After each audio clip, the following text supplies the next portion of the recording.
المرمى بالسلامة الهساسي. جمهور الاتي اصبح يخاف من اي تدخل على هساسي بعد فترة الاصابة التي مرت. هنا شوف التدخل كان على هساسي من حارس المرمى.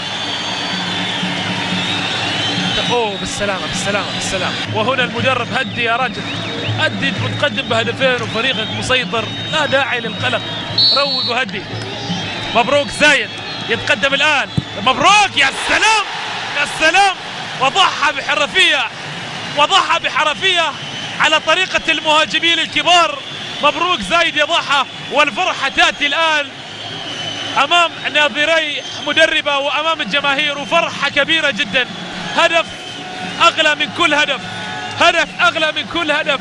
الآن ينضم للاعبين الذين أحرزوا أهدافا في دوري زين مبروك زايد ويسجل اسمه مبروك زايد. أعتقد بأن سيرسم درب جديد له على طريقة الحراس الهدافين. مبروك زايد يضحى على يسار جمهور الشمراني مع فرحة جمهور الاتي. شوف مبروك تمويها بشكل ممتاز وضحى، و100% مبروك زايد 100%. الاتي اليوم 10.